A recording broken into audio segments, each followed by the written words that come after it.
YouTubers, what is up? I am joined, as always, by my buddy Chris. Chris, how you doing? Doing good. Anakin wants to know what you're up to, man. And I got my other partner in crime here. I got my boy Anakin Lucas. You having fun, bud? Yeah? Oh, thank you, bud. He's more of a Star Wars person, but I think he's just a lover of all nerdy things like his old man. So we are back here tonight for another spectacular episode of the Commerce of Comics.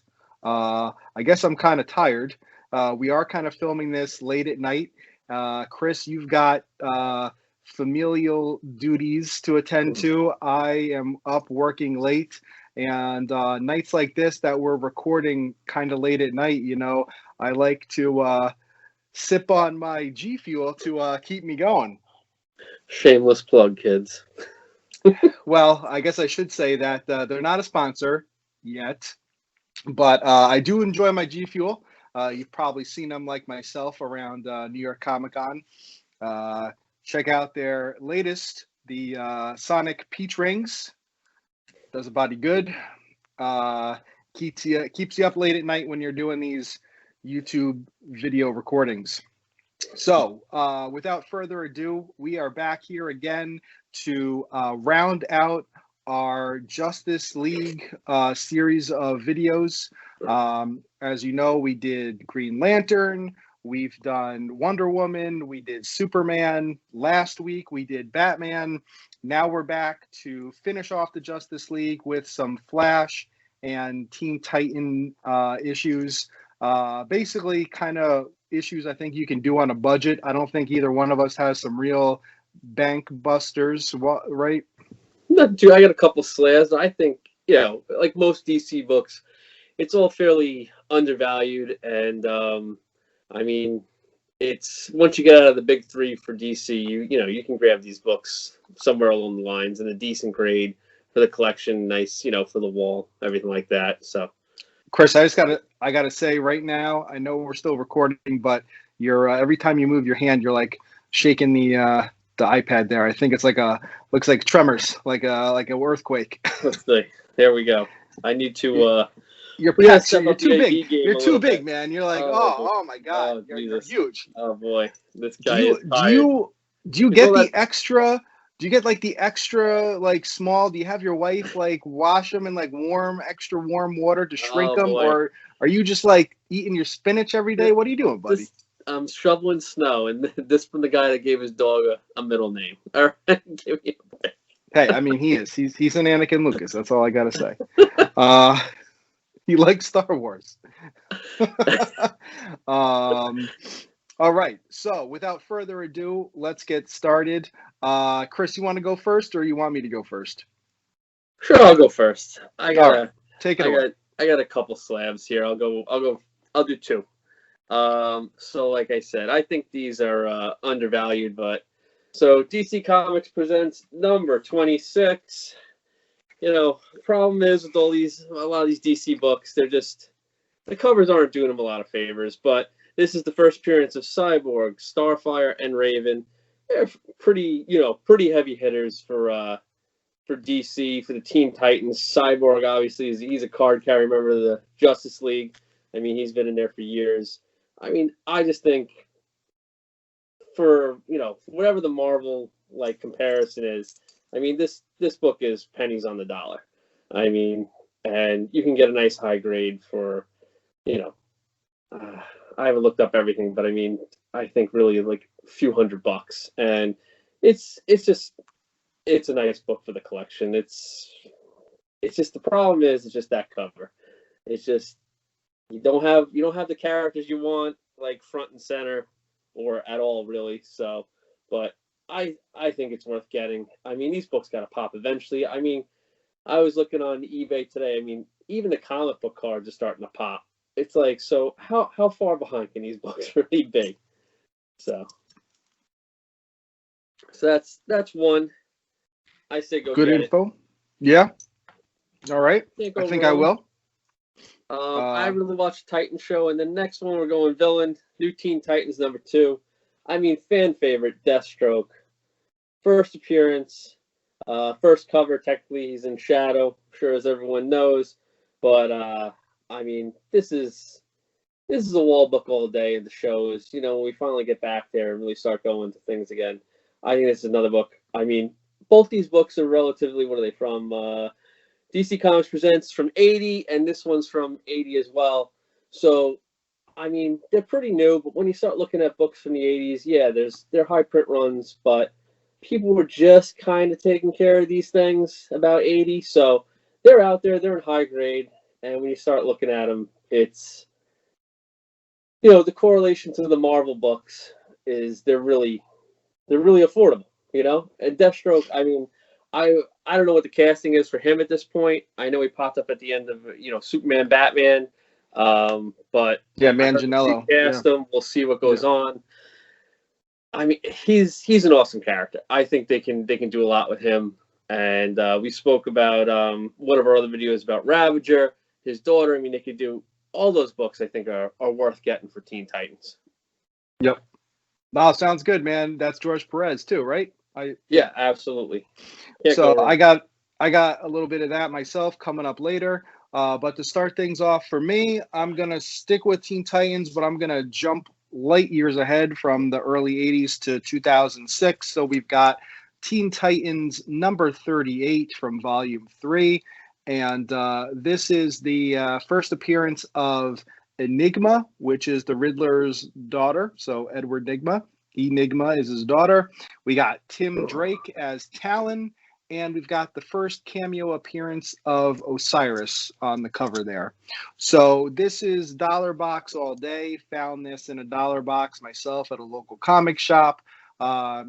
Key Collector has it as like $3 in a high grade, and that's about the same as you're going to be able to find it on eBay too. It's a good book. Nice. Thanks. You want me to go again? Yeah, do another one. All right.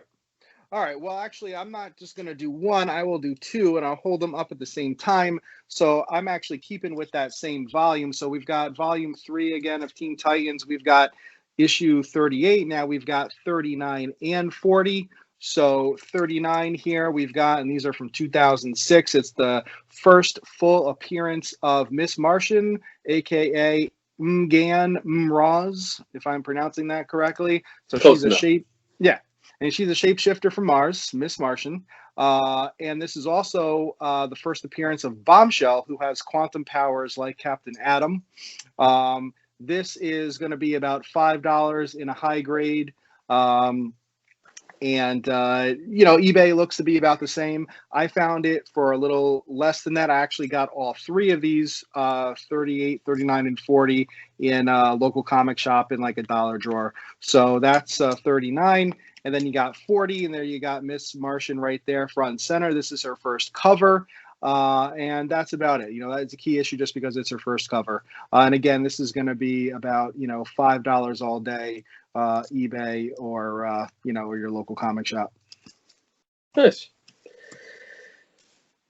Let me see. Who am I going to go with? All right, I'm going to go do a twofer as well. So, keep with villains. All right.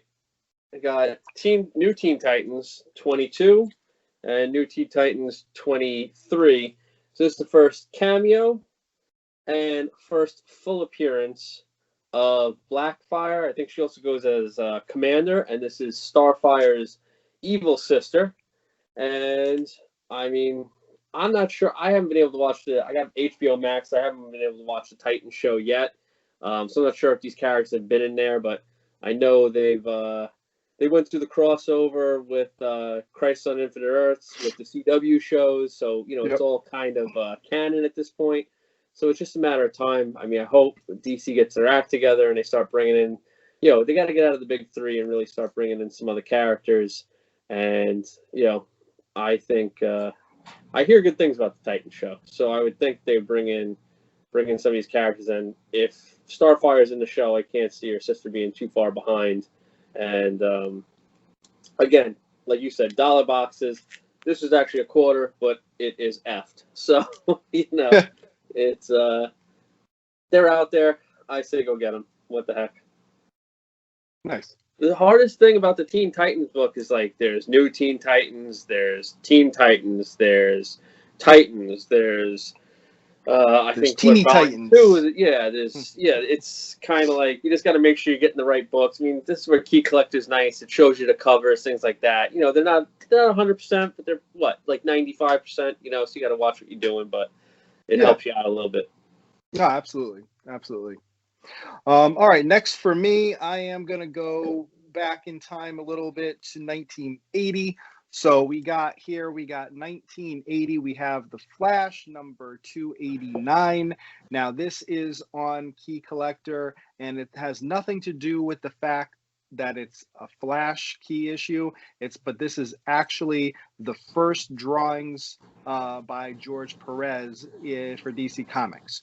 So this is, he actually didn't even do, interesting note, he did not do the Flash. There's a little short, like 8-page story at the end on Firestorm, and he drew that at the back end of the issue.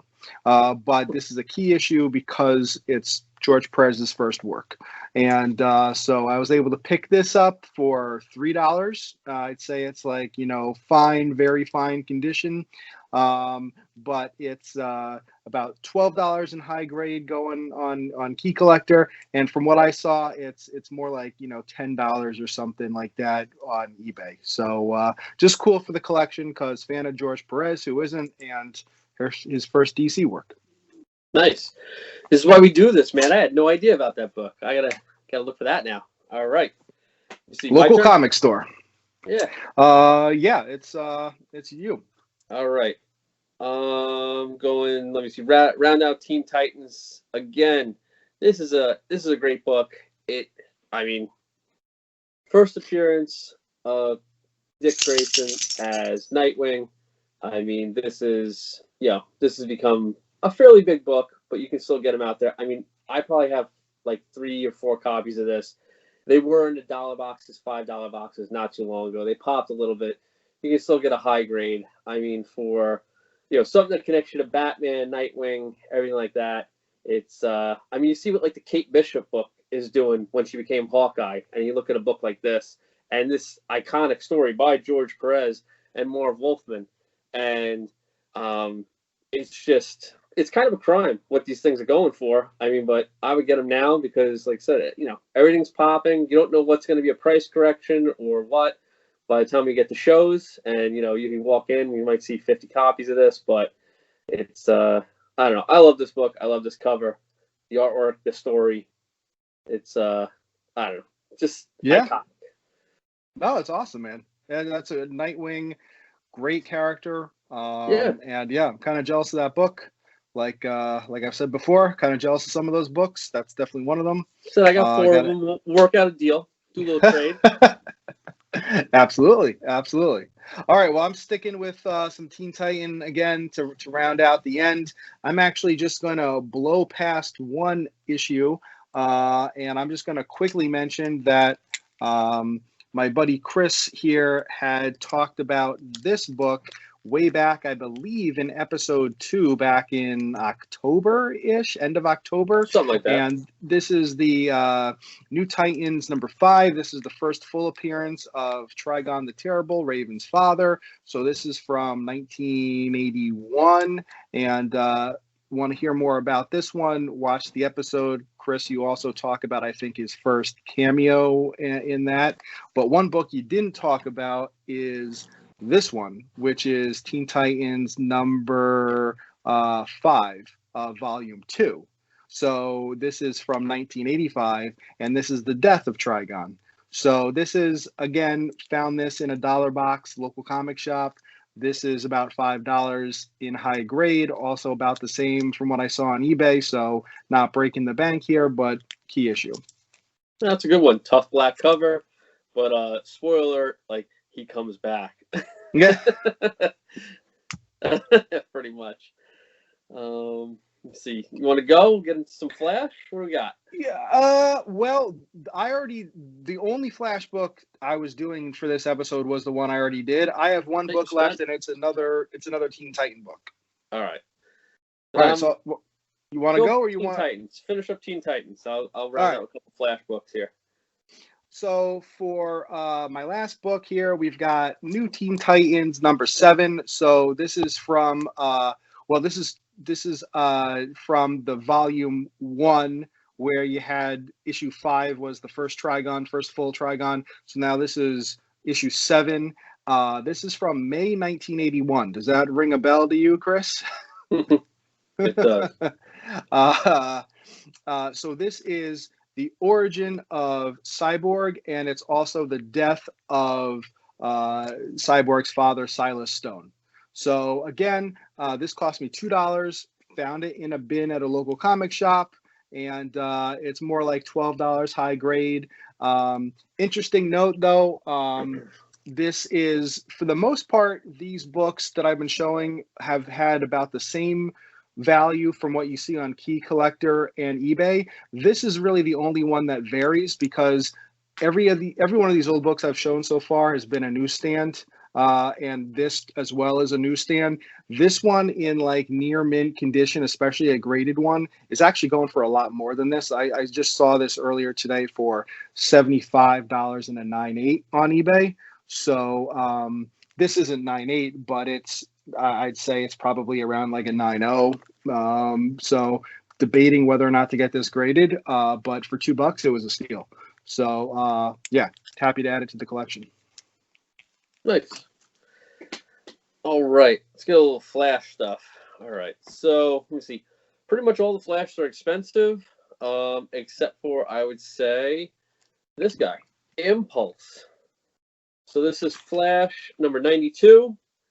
Still lazy, and I haven't taken it out of the bag of what I bought in. First Impulse. So this is his first full appearance, first cover. Pretty decent cover considering like a lot of the other stuff we've shown. Like it's just not, for some reason they just, they never drew these things to be collected. They drew them to be, read and kind of, tossed around, whatever.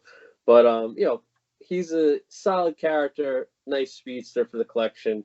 I mean, I'd be so lucky to get a Barry Allen, and basically Wally West, all those books pretty high at this point. And this is something you can get into for less than $50 in a high grade copy. It is a little tough, does have those dark borders for the spine ticks and whatnot. But I definitely looked this up. It's not a bad book to have. Nice. Yeah, I've got an Impulse book I'm going to save for our Flash Part 2. All right, nice. And basically, I mean, I like the Flash show. I think there's, some of the chemistry isn't the best in the show, but I like Grant Gustin. I enjoy the show. So, like, you can find, there's a lot of dollar box fodder out there of you basically Wikipedia the show. It gives you all the villains and stuff like that. So, like I said, it's canon. They've done it. We'll see who goes into maybe a movie here or there, something like that. They are supposed to be doing a Flashpoint movie. They're still trying to work that out between casting and, these actors just go off the rails here and there. So they get, they get canceled or they get whatever happens to them. And, they're trying to work it out. But I would go to the Flash show. Just a lot of those villains have, they show up on the show, the book pops to $10 and it goes back down to dollar box, $2, maybe $5 if it's kind of a good rendition. So one book I grabbed, and this is out of the dollar box, is Flash Iron Heights. It's a one-shot, and this has the first appearance of Girder, Double Down, Murmur, and Amunet Black. And Amunet Black is also she's a repeat character in the Flash TV show. So and she's played by Katie Sackhoff, which is pretty much, it's between her and Marina Baccarin's like basically nerd wet dream, been in every kind of like Bo-Katan, Chris. Yeah, I mean, yeah, but she's Battlestar Galactica, Starbuck, of course. Yeah, Yeah. so it's like, She was in 24. She was in a season of 24 with Kiefer Sutherland. see? Got Viagra in that G Fuel? What are you doing? Calm down. You didn't mix that so good. It was a little thick at the end. Take that out, make some snow cones. So anyway, steering out of the skid. So in the dollar boxes, Flash, Iron Heights, a lot of first appearances. I do like the show. I think Aminette Black is one of the highlights. Katie Sackhoff, I could see her. I mean, We love Katie Sackhoff. We love. she's got the chops to be in movies. I mean, I can see them definitely bringing that character. And like I said, you get four first appearances in one book for $1. I mean, why not? Yep. So that's it. I'm done. And I'm spent. Pretty much. All right. Well, I think that's actually a really good way to round out the Justice League. Good end to our DC, a little bit of our mini episode run here for a few in a row on DC. And we'll come back again. Reminder for everyone, Sunday is going to be the Cliffs Cons in Plainville, Connecticut. They're going to do a little mini con, little show there. So might do some filming there again like I did back in January. And then we'll be back again in beginning of March. And watch out for the Zack Snyder cut coming out soon. And we'll be back to change it up, and we'll do Ninja Turtles, another comic haul, new issue. Tell us what you want. We'd love to hear from you guys out there. So leave us some comments below, and we'd love to hear from you and your thoughts on what kind of shows we should do in the next month or so. So yeah, I guess that's it. Chris, any final little nuggets of wisdom? We should do more of these late night videos. Gets pretty punchy pretty quick. It does. I blame the G Fuel. I blame it too. You got some vodka in there? Little. No, it's straight H2O, man. High quality H2O. There you go. All right. Yeah.